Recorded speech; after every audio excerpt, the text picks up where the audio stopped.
What would it take to win the hearts and minds of the people we live and work with? That's the question we asked at MyDriving4Life, and the answer may surprise you.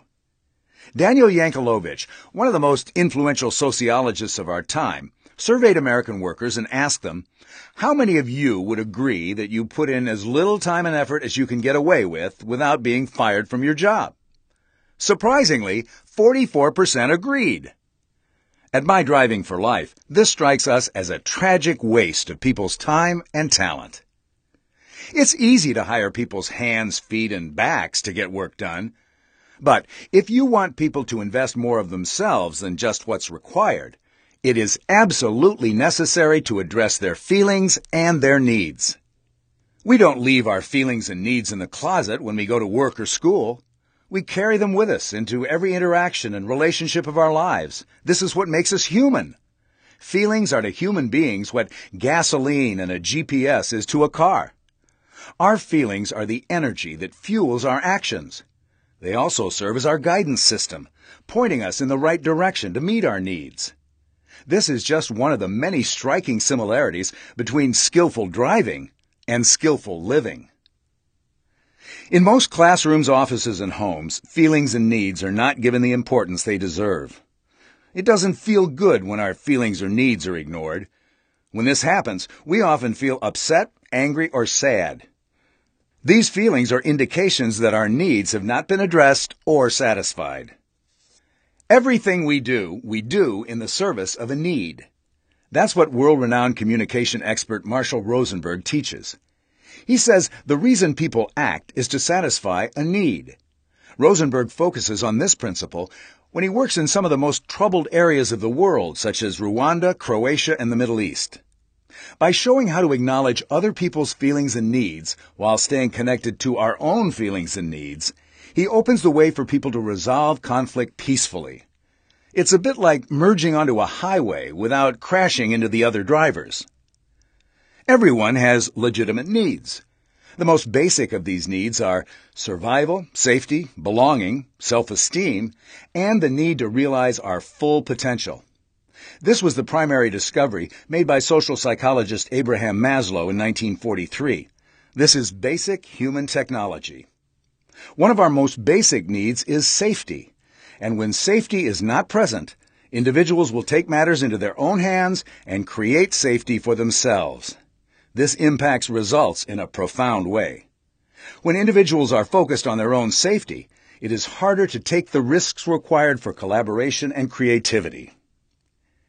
This discovery, coupled with recent advances in neurobiology, allows a profound and helpful insight to emerge. Needs are hardwired into our nervous system, beginning with the part of our brain that developed first, our reptilian brain.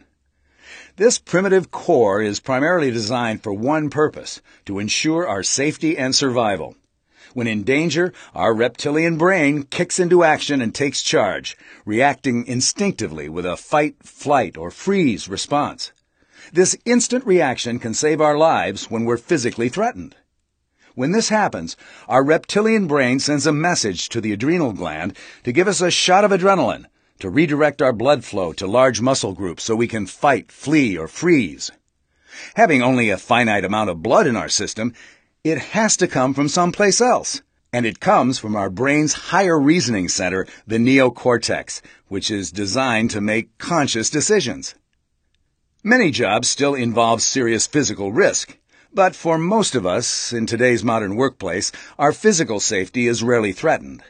But this does not mean that the fight, flight, or freeze instinct is gone. Instead, when our emotional, mental, and professional survival is threatened, our reptilian brain interprets these signals as if our physical existence were threatened. We respond to the threat with fear and anxiety, the modern-day equivalent of a hungry dinosaur or saber-toothed tiger chasing us. However, the dinosaur means us no disrespect. It's only trying to meet its own need for survival. This is equally true in our interactions with human beings. Disrespect is rarely, if ever, the motivation for a comment that we interpret as disrespect.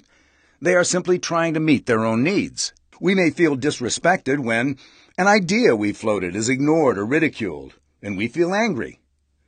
We make a comment only to have someone roll their eyes and appear bored, and we feel frustrated.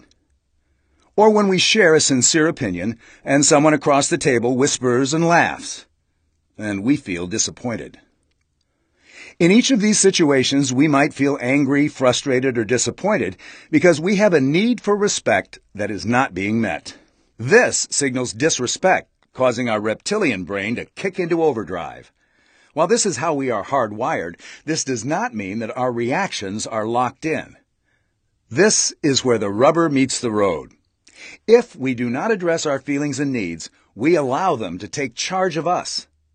Instead, we can address our needs in a way that resolves conflict and restores respect. How do we create an atmosphere of respect and at the same time accomplish the task at hand? Is that even possible, much less practical? At MyDriving4Life, we say yes. How? Flow. Flow is not a trait that some people have and others don't. Flow is a skill that anyone can learn. It creates dynamic stability by addressing the feelings and needs of others, which leads to respect being restored. Flow is courageous curiosity. It means keeping our relationships real while keeping them safe. This enhances our relationships, and that naturally leads to better results. This is what we provide at MyDriving4Life. It is having the courage to state our own opinions, to self-define while staying open and curious about another person's ideas, even if we disagree with each other. When in a state of flow, we're curious about the facts of a situation, about the other person and their ideas. This sends a signal to the person that we respect them. When we feel respected, we feel safe, and we can access our skills, ideas, and competencies. This is a bit like merging into traffic, where we create safe space for ourselves by respecting the safety of others. This is when we achieve exceptional results, both in business and in our personal relationships. For example, in 1995, the Lincoln Continental sedan was going through a redesign, and the project was in real trouble. A team of 300 employees was already 4 months behind and over budget. Yet, when it was completed, the same team of 300 people accomplished these bottom-line results. 1. They completed 700 changes in specifications at a savings of $60 million in a $90 million budget. 2. They finished 1 month ahead of schedule despite starting 4 months late. And 3, they created a car that was seen by the industry and by consumers as one of the best cars Lincoln ever built. What changed? Most people would assume that it was a technical solution, one of engineering or production, but that was not the case. What they discovered was the roadblocks they were experiencing were not technical, but human. In particular, it was really about trust and communication. To overcome this roadblock, during production meetings, 2 whiteboards were put into place. At the top of one were the words, "What was said or done?" And at the top of the other were the words, "Unspoken thoughts or feelings." The team soon learned their assumptions about each other simply were not true. They discovered their unspoken thoughts and feelings were being interpreted as disrespect, and their results were suffering. Their focus shifted at the moment of perceived disrespect from getting results to regaining dignity. They realized that respect is like air. It's the only thing you can think about when it is not there. So, here is our bottom line. When we find ourselves operating out of our best skills and competencies, rather than out of our most basic instincts of self-preservation and self-protection, we make an astonishing discovery. We learn that what is good for business and what is good for people are not mutually exclusive, but rather mutually enhancing. With safety and respect in place, our interactions with others will accelerate our progress and will clear the road ahead to better accomplish the task at hand. That's not just good for people, that is good for business. And this is what MyDriving4Life is all about.